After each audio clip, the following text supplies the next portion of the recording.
So, as the title suggests, this is the sequel to the 1988 Tim Burton film. Burton is once again back in the director's chair. There's a lot of nostalgia for this property, and full disclosure, I'm not one of those people. I didn't catch this when I was a kid. It's not in my Halloween rotation.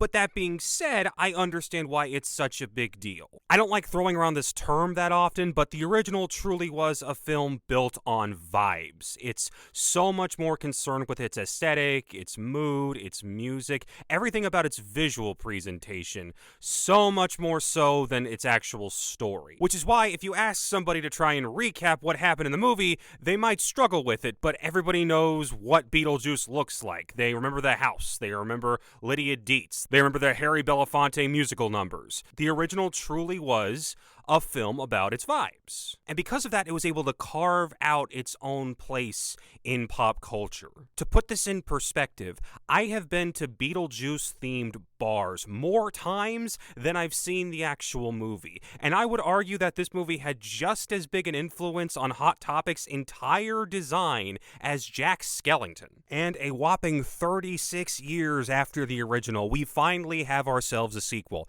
And honestly, the best way I can describe it is that the title actually perfectly nails what this film is. It is, in its essence, just more Beetlejuice. If you loved the first movie, you're gonna love this one. There's a lot of new jokes, new ideas, new set designs, new characters, new costumes, new musical numbers, but in the end, it just boils down to a lot of what the first movie was doing again. So the story takes just as big a time jump as in real life. It's 36 years later. Lydia Dietz has a daughter played by Jenna Ortega. She's got a husband who's deceased. She's got a new boyfriend who is very clearly just trying to leech off of her and her success. She's become kind of this Elvira ghost whisperer TV host type of figure. And when Jeffrey Jones's character dies, by the way, he's not in the movie in any direct way, but they do some clever stuff getting around that. It brings the Dietz family back together at the original house from the first film. And from there, hijinks ensue. Lydia is desperately trying to keep everything together. Her boyfriend is trying to force a marriage between the two. Catherine O'Hara is still doing her crazy modern art exhibit thing. Ortega wants nothing to do with her mother. She resents her for not only moving on from her dead father, but not really making the attempt to try to contact him in the afterlife, even though that's kind of the one big power she can do. Meanwhile, once again, we've got Michael Keaton down in the underworld as Beetlejuice. He's not only trying to get back up to the surface world again, he's also trying to avoid the reanimated corpse of his ex-wife, played by Monica Bellucci. So yes, that one throwaway line from the first movie becomes a big subplot for this one. And just like the first movie, if you don't think too hard about the story and how it's all structured, it's actually a lot of fun. They're throwing jokes at you a mile a minute. There's a lot of cool sets and designs and ideas getting thrown at you.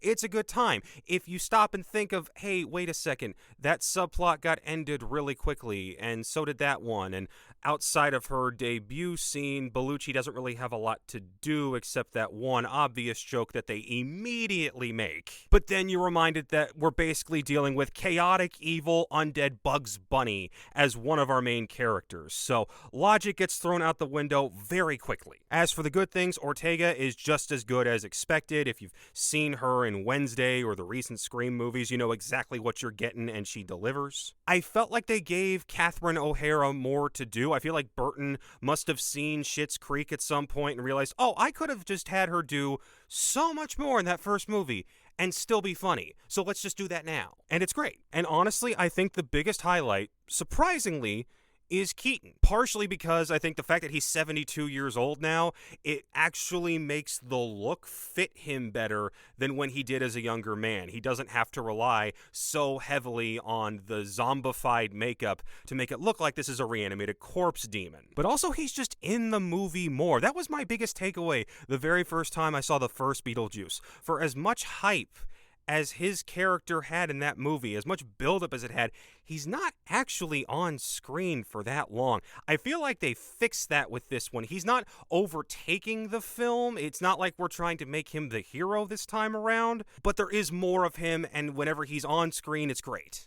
I will say this, the best new addition is Willem Dafoe as Wolf Jackson, this ghost police chief who's basically trying to wrangle all the subplots together while completely being out of his mind, and it's fantastic. He is the perfect fit for this exact franchise, and I'm so glad he got added to this. I would say this is worth seeing in theaters. If you saw the original in theaters, if you grew up with the original, if you liked the animated series that not a lot of people talk about, if you liked the musical that was a big hit just a couple of years ago, you'll enjoy this. But if you're looking for anything more than what the original offered, you're not going to find all that much. It's not a lazy sequel. It gives you exactly what it says on the box. This is more of the first movie. And if that's enough, by all means, have fun with this one. You certainly will. There are better sequels to ongoing franchises that have come out this year, though I would actually put this higher on the list than some of the other recent entries, like even Alien Romulus. But check this one out in theaters this weekend. Let me know what you thought down in the comments. Please like, share, subscribe, hit that bell. We're trying to hit our next big milestone with the channel. Thank you so much for watching. I'll see you guys next time.